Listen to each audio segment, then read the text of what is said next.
कि मेरा रिपोर्ट करो, जाओ मैं देखती हूँ, रिपोर्ट करो, पुलिस वाले आएंगे, देखी जाएगी, ये बोलते रहते हैं हमेशा। वो ये सीडलिंग स्कूल के पानी आके देखो, यहाँ मेरी बहन का मकान रात को ये पुश्ता गिर गया है।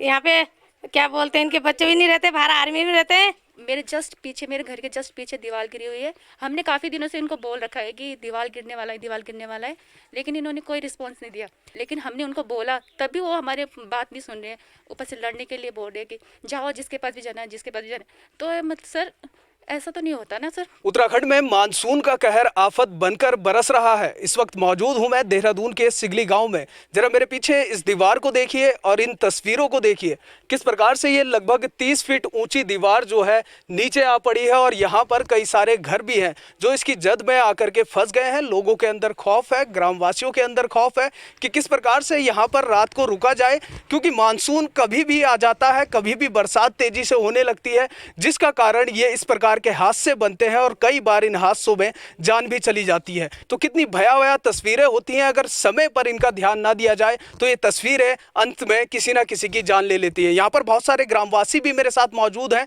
उनके पास मैं एक एक करके आऊँगा, लेकिन सबसे पहले जाऊँगा मैं ग्राम प्रधान के पास, यहाँ पर मौजूद हैं। मैडम, क्या कुछ कहना है, किस प्रकार से ये हादसा हुआ, कब की ये बात है?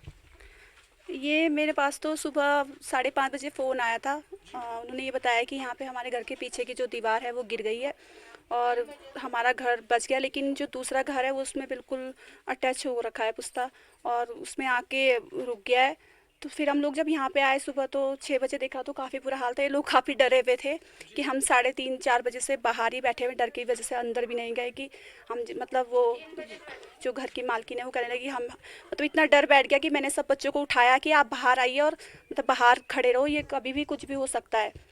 तो यही है कि जो भी है यहाँ के लिए हो सकता है, आप उसको करने की कोशिश कीजिएगा। बिल्कुल, हादसा आपने देखा है, क्या पता चला आपको, कहाँ से ये दीवार है, किसकी ये दीवार है? एक विद्यालय, एक स्कूल यहाँ पर पास में नज़र आया है, तो क्या कुछ समझ में आया आपको?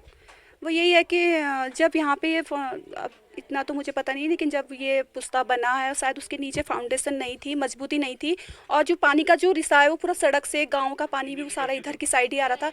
तो उसमें थोड़ा सा ये है कि उसका निकास गलत है, वो पुश्ते की साइड में आ रहा है, निकासी गलत है। और भी यहाँ पर है, ये मकान किनका है, जरा वो आगे आ जाइए। भाई साहब, आप कुछ कहिए, ये पुश्ता जो है, ये दीवार जो है, ये हादसा जो हुआ है, आपसे जानना चाह रहा हूँ भाई साहब, ये हादसा जो हुआ है क्या कुछ कहना चाहेंगे आप? इसमें यही कहना चाह रहे हैं हम कि जो मैडम है इस स्कूल की, उनको एक तो थोड़ा तमीज़ से पेश आना चाहिए, इन गरीब लोगों को इस तरीके से नहीं दबाना चाहिए।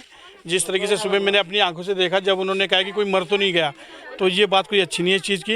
एक इन्होंने एक बिल्डिंग बना, इसी मकान के पीछे इतनी बड़ी बिल्डिंग बनी हुई है, ये बिना परमिशन की बिल्डिंग बनी हुई है, और इसका ये पुश्ता गिरने वाला है। कल के दिन वो बिल्डिंग अगर गिर गई तो इन लोगों को तो पता भी नहीं चलेगा यहाँ कहाँ के, ये क्या है। तो थोड़ा हमारे एक तो मैडम अपना पानी का वो करे, जो सारा पानी पुश्ते पे बैठ रहा है। इन्होंने अपनी साइड तो पक्का करके, इनकी साइड कच्चा करके, मिट्टी भरान से पुश्ता गिर गया, अगर मकान वो हो गया तो इनका क्या होगा, गरीबों का जो है। ठीक है, शासन प्रशासन से क्या मांग करते हैं? शासन प्रशासन से यही है कि भाई इसकी तहकीकात की जाए, पहले तो इस बिल्डिंग का देखा जाए, इस बिल्डिंग का रोकने का जुगाड़ किया जाए, नहीं तो ये बिल्डिंग कल के दिन कभी भी इनके ऊपर गिर सकती है। जो पोजीशन हमने ये देखी पुश्ते की गिरी हुई, तो वही हमारा शासन प्रशासन से कि भाई इसकी जो है जांच बैठी जाए, देखा जाए इस बिल्डिंग का क्या किया जाए, उस तरीके से करें। हाँ जी मैडम, पहले अपना नाम बताइए और क्या कहना चाहेंगे? मैं दुर्गा थापा सर। जैसे आज हमारा ये पुश्ता गिरा तो हमने मैडम को बुलाया, प्रधान लोग थे, इन लोगों को बुलाया, तो इन लोगों ने बोला कि मैडम ऐसे ऐसे हुआ, तो उन लोगों ने बोला कोई बात नहीं, जैसे जितना क्या हुआ तो हम लोग ठीक कर देंगे। तो अगर कोई मर जाता तो बोला मर जाता तो देख लेते, ये वर्ड उन लोगों ने बोला आज। कोई नहीं, हम ठीक कर देंगे, कोई बड़ी बात हो रही है कि। उसके बाद बोला कि जाओ जहाँ जाना रिपोर्ट करना करो, हम तो अपनी मर्जी से सही करेंगे इसको, ऐसे बोला। गरीबी अमीरी में फर्क करने वाली ये मैडम जो है अक्सर गरीबों को दबाती चली आई हैं और अभी भी उनको बार बार धमकियां दी जा रही हैं। जी मैडम, आगे आ जाइए, क्या कहना चाह रही थी आप? बोलिए भाई साहब, तब तक क्या कहना चाहेंगे? सबसे पहले नाम बताइए। मेरा नाम कृष्णपाल छेत्री है। मैं बोलना चाहता हूँ कि इनका जल्दी से इनका पुश्ता सही कर दिया जाए, मलबा हटा दिया जाए। एकदम ये है कि गाड़ी है यहाँ, बच्चे छुट्टी आ रखे, वो निकलने नहीं पा रहे। मेरा यही है कि ये जल्दी से जल्दी कर दिया जाए। ठीक है, एक और भाई साहब मेरे साथ है। भाई साहब, आपका नाम बताइए, क्या कहना चाहेंगे? मेरा नाम संदीप राणा है, मैं आर्मी से हूँ।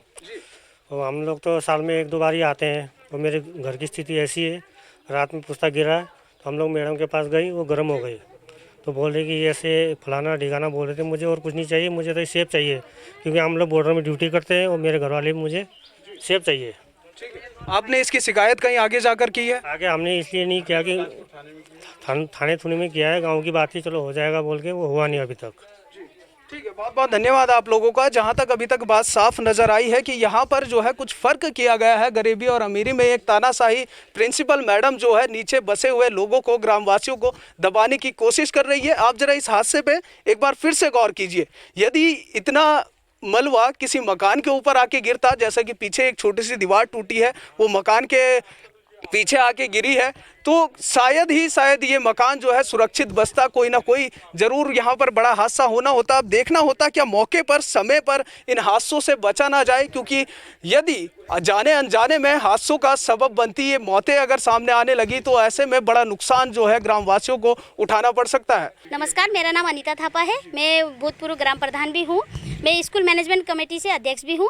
आज मैंने जब ये हादसा देखा तो मैंने मैडम से बात की। मैडम ने मुझे आश्वासन दिया, उन्होंने कहा मेरे तरफ से आप रेफरेंस में जाइए, इन्हें बताइए कि जो ये नुकसान हुआ है हम इसकी पूरी भरपाई कर देंगे। जैसे बारिश कम होती है हम ये सफाई करवा के पुश्ते का काम करवा देंगे, लेकिन अभी इस महीने नहीं हो पाएगा, क्योंकि सर आपको भी पता है बरसात बहुत ज़्यादा है, इस टाइम काम करना पॉसिबल नहीं है। ठीक है, शब्दों की भरपाई कौन करेगा कि मरे तो नहीं है, मैडम के शब्द हैं? सर ये तो मुझे मालूम नहीं है, क्योंकि सर ऐसा है ना, मैं किसी की सुनी सुनाई बातों पे यकीन नहीं करती हूँ। अगर मेरे सामने ये बात हुई होती तो मैं पक्का उनसे माफ़ी मंगवाती। अगर ऐसा है तो अभी आप मौके पे जा सकते हैं, मैडम से बात कर सकते हैं, वो बिल्कुल रेडी हैं, बात करने के लिए तैयार हैं। ये कल जो रात को हादसा हुआ ये नेचुरल कैलेमिटी थी, हो गया। मैंने सुबह इन्होंने मेरे को बताया, मैं गई, मैंने कहा कि ये काम मैं जल्दी ही करूँगी।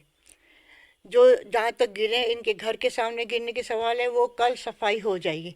आप लोगों की वेट कर रहे थे कि आप आएँ, रिपोर्ट करें, देखें। अब आप देख चुके हैं।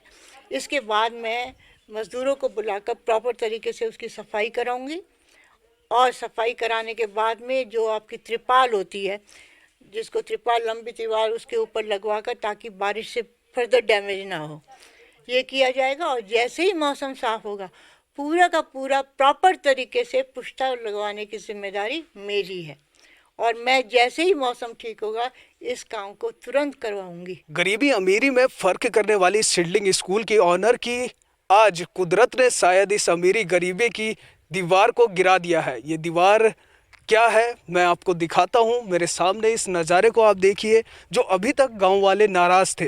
फिलहाल आश्वासन यहाँ पर दिया गया है, ओनर से बात की है जय भीम टीवी ने कि जल्द से जल्द इस पुश्ते को और इस भारी भरकम दीवार को दोबारा से बनाया जाएगा। सिडलिंग स्कूल के ओनर का साफ तौर पर कहना है कि ये जो दीवार गिरी है ये नेचुरल कैविटी है, लेकिन फिलहाल इसको मजबूती से बनाया जाए। और दीवार का भी कहना है कि शायद 15 से 20 साल इस दीवार को बने हुए हो गए थे, जिसकी वजह से ये कमज़ोर पड़ गई और गिर गई। मेरे पीछे ये साफ बिल्डिंग आप देख सकते हैं, भारी भरकम बिल्डिंग है। इस कच्चे निर्माण की वजह से इस बिल्डिंग को भी खतरा है। सैकड़ों बच्चे इस स्कूल में पढ़ते हैं, तो उनकी सुरक्षा पर भी कई बड़े सवाल यहाँ पर खड़े होते हैं। तो जल्द से जल्द यहाँ पर विद्यालय प्रशासन को, स्कूल प्रशासन को और स्कूल की ऑनर को इस ओर ध्यान देना होगा और इस निर्माण को मजबूती से कराना होगा। फिलहाल मैं सिगली गांव में मौजूद हूँ, ग्रामवासियों से मैंने बातचीत की है। जय भीम टीवी आज पहुंचा है, इस हादसे की जांच पड़ताल की गई है। अब देखना होगा कितनी जल्दी विद्यालय प्रशासन या स्कूल प्रशासन इस निर्माण को दोबारा से करवाता है। वीडियो जर्नलिस्ट प्रदीप बिष्ट के साथ मैं अरशद खान, जय भीम टीवी, देहरादून।